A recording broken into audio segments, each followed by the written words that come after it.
Bonjour les Itata, bienvenue dans votre émission Coûtez ça, favoriser l'égalité des chances et la santé des étudiants en Martinique. C'est l'objectif ambitieux que se sont donnés les acteurs de la santé auprès des jeunes étudiants du campus de Shellshare. Et pour en parler, j'ai le plaisir de recevoir la porteuse de projet qui n'est autre que la responsable de l'unité prévention santé publique à la CGSS Martinique, Madame Laurie Marignan. Bonjour Madame Marignan. Bonjour Astrid, bonjour les Itata, pardon. Comment allez-vous? Bien, et vous aussi? Oui, très bien, merci. Très bien. Donc vous êtes responsable de la prévention santé publique à la CGSS. Est-ce que vous pouvez expliquer en quoi consiste votre métier? Alors, la prévention santé publique de la Caisse générale de sécurité sociale a pour mission en fait de déployer au niveau de la Martinique, donc local, toutes les campagnes nationales. Et pour ça, nous gérons des fonds, de gros fonds, le Fonds national de prévention, d'éducation et d'information sanitaire, qui finance le dépistage organisé des cancers, etc., toutes les campagnes nationales. Et puis aussi, on a un sous-fonds qui nous permet de faire de ce même FNPES, qui s'appelle FNPES Action Locale, des appels à projets pour financer en fait des actions locales qui répondent à des problématiques de territoire en Martinique. Et puis bien sûr, l'autre dernier fonds, c'est le Fonds de lutte contre les addictions, qui permet de financer, entre autres, et là vous connaissez bien, Boisson Tabac, et aussi des actions locales sur la thématique aussi addiction. D'accord, ce n'est pas qu'envers les jeunes, là, les problématiques et les campagnes de prévention, ce n'est pas qu'envers les jeunes. Non, c'est vraiment lié à la pathologie, des thématiques, et la cible peut être de tout âge. Très bien. Donc vous êtes à l'origine de ce magnifique projet de prévention chez les jeunes, particulièrement au campus de Shellshare. Donc comment est né ce projet? En fait, tout simplement, après donc, la pandémie, avec le confinement et ses effets, comme on aime le dire, mais il faut le répéter, délétères sur la santé, les étudiants étaient, si vous voulez, les plus cachés, entre guillemets, et les plus, on pouvait penser, délaissés. Parce que c'est la tranche d'âge où il n'y a pas forcément beaucoup de droits communs, puisque c'est tout ce qui va, c'est qu'on est en charge chez les parents jusqu'à 18 ans. Après, il n'y a plus la tétée, il n'y a plus de lait, il n'y a même plus de Cérilac. Et après, il faut attendre 25 ans pour trouver du droit commun, en tout cas sur l'assurance maladie. Donc, il y avait un vide. On est dans l'entre-deux. Voilà, exactement. Donc, je me suis dit, c'est vrai que dans l'Hexagone, ils sont offensifs. Après, il y a les moyens. Mais en Martinique, nous ne sommes pas démunis à ce point qu'il fallait tous se mobiliser ensemble et voir qu'est-ce qu'on pouvait leur apporter pour favoriser leur réussite. Et en tout cas, sur le point qui nous concerne, la santé, tout simplement. Est-ce que c'est né d'un constat? Est-ce que vous avez l'impression que les jeunes ne sont pas assez au fait de leur santé, les jeunes particulièrement qui sont étudiants? Oui, en fait, ce n'est pas qu'ils ne sont pas au fait de leur santé, c'est-à-dire la santé, ils savent que c'est important, mais dans la réalité concrète du quotidien avec les cours et toutes les autres contraintes de vie au quotidien, disons que des fois, il y a du renoncement, on va dire ça comme ça, on est obligé d'oublier pour se centrer parce que leur objectif, c'est déjà de réussir. C'est ça. C'est du sacrifice pour réussir, pour une vie meilleure. Donc, il faut les aider que ce sacrifice soit le moins accentué possible, on va dire. Le moins désagréable possible. Voilà. Puisqu'il y aura ça, de toutes les façons. Alors, c'est une union tripartite. Il n'y a pas que la CGSS, mais vous avez aussi, c'est aussi une union avec l'URML et l'ARS. Comment s'est passée cette cohésion? Alors, tout simplement, c'est vrai que je suis à l'initiative, j'ai écrit ce projet, mais j'ai trouvé tout naturellement, en fait, logique de solliciter l'URML pour porter ce projet de par sa structuration. Donc, l'URML, c'est l'Union régionale des médecins libéraux, puisqu'il regroupe le panel notamment des prescripteurs, mais pas que, ils sont derrière la CPTS. Donc, c'était, je voulais, le socle favorable pour mettre en œuvre ce projet qui a comme acteur phare les professionnels de santé, qui n'apparaissent pas forcément, c'est vrai, mais qu'il faut aussi de temps en temps remercier et valoriser. Donc, c'était mobiliser les professionnels de santé au travers de l'URML sur ce projet. Et on a eu l'appui, c'est vrai aussi, financier de l'ARS, toujours présente sur ce type d'action. Sur beaucoup d'actions, effectivement. Oui. Et l'Agence régionale de santé. Oui, l'Agence régionale de santé, elle est assez connue en Martinique et partout. Donc, c'est une expérience que vous avez déjà testée auparavant, puisque j'ai su que vous avez été à Trinité, au François, un peu partout. Comment se sont passées les premières opérations? Donc, on rappelle que c'est une campagne de sensibilisation. Oui, mais sensibilisation, mais ça va un peu plus loin puisqu'on a une partie dépistage. Alors, comment ça s'est passé? Tout simplement, on a essayé, quand le projet il a été écrit, on a voulu quand même le tester.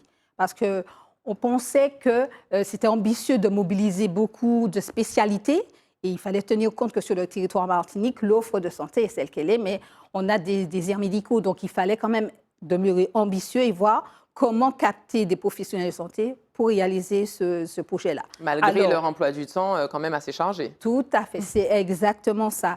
Donc, comment ça s'est passé? J'ai sollicité donc l'URML pour faire un test sur et là c'est en 2021 déjà, mais c'est à petite échelle, sur la cité scolaire France Fanon, le lycée, À Trinité? avec voilà, les BTS et classes préparatoires. Donc, ça a marché. On n'a pas pu faire tout ce qu'on voulait sur le déroulé du projet. On a fait les dépistages, on n'a pas pu réaliser les conférences et du coup, ça nous a permis de mettre en lumière les points d'amélioration. Quand vous dites ça a marché, c'est-à-dire qu'il y a beaucoup d'étudiants qui répondent à l'appel, comment vous les abordez justement Alors, pour qu'ils puissent venir? il faut savoir que les étudiants, en fonction du lieu où ils ne sont pas captifs de la même façon. Ceux qui sont dans les BTS et classes préparatoires ont un cadre bien fixé, si vous voulez, qui est le lycée. Donc, ils sont encore encadrés. Quand ils laissent la terminale, ils ne sont pas perdus, on va dire ça comme Pas ça. comme à l'université. À l'université, vous êtes vraiment livré à vous-même. Donc, c'est beaucoup plus dilué, c'est beaucoup plus compliqué de les avoir. Où on était facilité, c'est comme je l'ai dit, donc c'était au lycée, donc les classes BTS. Donc, c'était pas difficile de les capter. Bien au contraire, on a trouvé nos limites, c'est-à-dire que c'est dans la disponibilité. Vous voyez, les classes préparatoires, normalement, ils ont un planning assez spécifique, puisque c'est du challenge, la classe prépa. Donc, on pouvait venir à des moments où ils avaient soit des examens, soit c'était intense pour eux. Donc, nous aussi, là, même avec de bonnes idées, un bon projet, il faut pouvoir se calquer et répondre à une demande qui est latente, qui n'est peut-être pas exprimée, sans déranger leur planning et en même temps les aider à la réussite avec la santé, sans laquelle on peut pas vraiment agir. Très bien. Du coup, les axes par lesquels vous les abordiez, c'était quel type de dépistage, par exemple? Alors, pour bien comprendre, le projet qui a, et ça j'aimerais le rappeler, comme objectif principal la réussite, favoriser la réussite des étudiants, comment? En les mettant sur un pied d'égalité sur le pan qui est le nôtre, qui est la santé. Comment? Et l'accès aux soins? Voilà. Comment? Parce que je me suis posé simplement la question, un étudiant pour réussir, il a besoin de quoi? Monsieur lambda, enfin l'étudiant lambda, il a besoin de bien voir, plus que jamais, puisqu'il est sollicité, d'autant plus sur les écrans, il est connecté, donc ses yeux, d'autant plus... sont sollicités. Voilà, et fatigué. Donc, bien voir, bien entendre, bien sûr, puisque si lors de... Notamment, je parle de l'examen, c'est même pas au cours, de l'examen, vous faites répéter de trop la question à l'examinateur, lui, il va interpréter que vous ne connaissez pas le sujet et de fruits à pain bien collés, et non pas une déficience auditive, vous voyez? Donc ça, c'est important de bien entendre, mais également de pouvoir s'exprimer aisément. Et pour ça, il faut la bouche, cette partie cachée. Et c'est sur ce point aussi où il y a le plus de renoncement aux soins, il faut le dire. Donc, tout ce qui est dentition, on a quand même cette phobie du dentiste aussi. Voilà, donc il faut qu'ils comprennent que c'est un enjeu de réussite, la bouche pour eux, à tout point de vue, et que ça contribue à la santé globale, parce que ça a des interactions sur les organes vitaux et bien d'autres choses, l'estime de soi.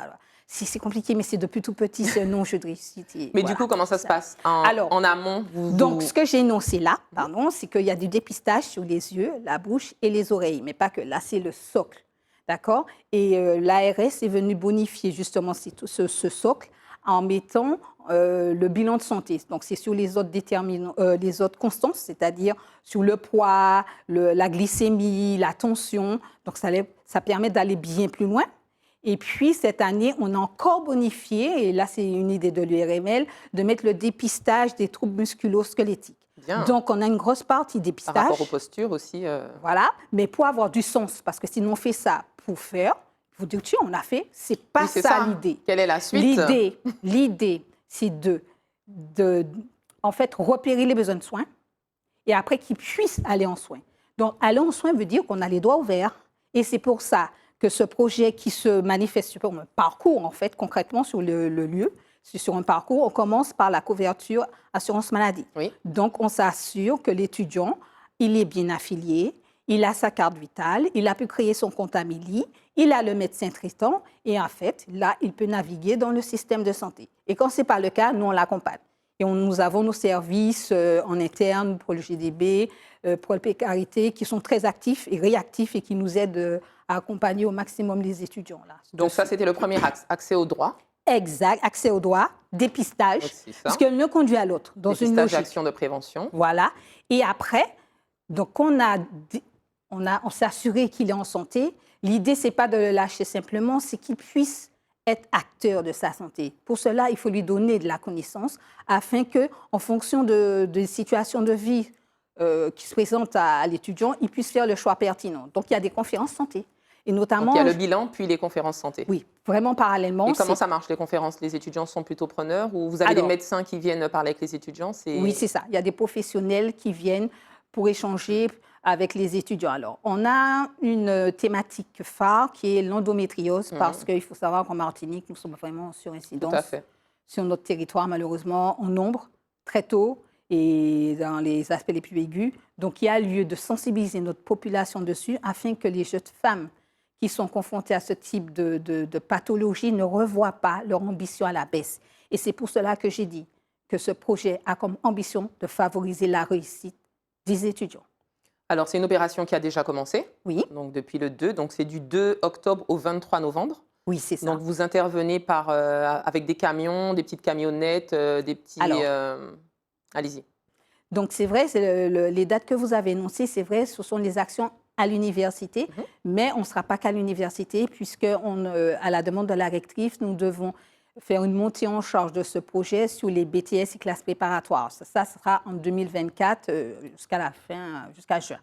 D'accord, sur des établissements Donc, c'est un ciblés. projet qui tend à se pérenniser et finalement qui On voit son espère. utilité. Exactement. Alors, juste pour ce que vous avez dit, c'est vrai que nous avons des spécialistes, donc ORL pour les oreilles, nous avons le médecin généraliste pour le bilan de santé, nous avons également pour les troubles musculo-squelettiques, nous, par contre, masseur kiné spécialisé. Et sur le dépistage, l'acuité visuelle, nous avons une opticienne qui vient avec son bus parce que l'idée, c'était en fait... Oui, quand je parlais de camionnettes, c'était ça, je cherchais Oui, le c'est un terme. bus Les équipé, minibus. voilà, équipé et qui permet d'aller au plus près jusqu'au bout de la demande de l'étudiant parce qu'il faut vraiment faire l'aller vers. Il n'y aura pas de sous pour aller après, forcément, rechercher l'opticien, aller bien plus loin, se déplacer mille et une fois. Il n'y aura pas de sous, on est d'accord que ce sont tout ça, c'est gratuit pour l'étudiant. Alors, tout à fait. Tout ce qui est gratuit, c'est toutes les vacations. Après, quand il y a des besoins de soins, ils sont dirigés vers les professionnels de santé. La différence, c'est que si pour... Ils ont une place privilégiée quand ils sont redirigés ou bien ils sont juste redirigés, ils sont au courant qu'ils ont une pathologie. Il faut à ce moment-là qu'ils attendent comme tout le monde leur rendez-vous.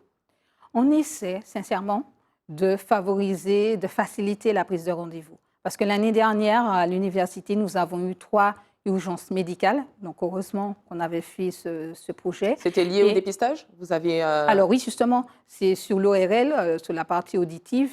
Et le médecin, en fait, il a pu faire remonter des cas graves. Dans les oreilles où il fallait agir en urgence. Donc, ce qu'il a fait, et ça, c'est un vrai témoignage, c'est que ce jeune qui n'avait pas encore les doigts ouverts, parce que pour les étrangers, c'est plus long, nous, on a eu le concours fort du CROUS, la partie sociale des étudiants, qui a pu agir rapidement, mais quand je dis rapidement, du jour au lendemain, pour décaisser, lui donner les sous pour aller chez le pharmacien avec la prescription de l'ORL, prendre les médicaments et aller le lendemain en rendez-vous pour faire le soin. Ah, très bien. Là, on lui a donné une priorité, c'est-à-dire qu'on a demandé, le médecin lui a fait une priorité dans sa plage de rendez-vous. D'accord, j'allais justement vous demander qu'en est-il des étudiants étrangers, parce qu'il y en a beaucoup. Ah oui, donc, il y en a beaucoup. C'est possible de les prendre en charge rapidement, puisque ce sont des personnes qui peuvent se négliger pendant la partie étudiantine, puisqu'ils ne sont pas dans leur pays d'origine. Donc, ils ne savent peut-être pas comment y faire. Tout à fait, c'est vraiment le cas. Et du coup, on a beaucoup l'appui du CLOUS en ce sens. Et puis, il n'y a pas que, quand même, notre système, on va dire, générique, les étudiants trouvent ses limites. Il y a au pire le CCAS de Chercheurs qui est vraiment aussi un backup pour nous sur ça, sur la partie sociale, aide, puisqu'il y a beaucoup de précarité alimentaire aussi. Donc, on est tous ensemble, vraiment. Ceux qui gravitent autour de l'enseignement supérieur, on est là ensemble pour les étudiants. Et ça, c'est une belle victoire quand même dessus déjà.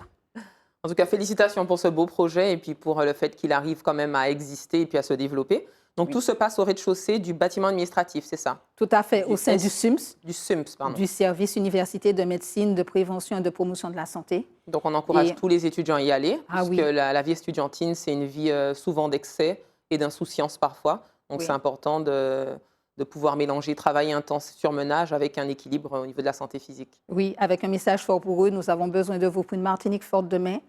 Nous sommes là pour vous. Nous vous tendons la main. Prenez-la et surtout, rayonnez, réussissez. Vous le pouvez. Ouais, c'est important. Merci beaucoup, Madame Marignan, pour Avec cet échange. plaisir. Merci Zizi Tata et puis beaucoup de bonnes choses à tous les Zitata. C'est ça? C'est comme C'est ça vous ça, dites? c'est tout à fait comme ça. Voilà, au Merci, plaisir. avec plaisir. Merci aux Itata de nous avoir suivis. J'espère que cet échange vous a plu. N'hésitez pas à nous suivre sur les réseaux sociaux.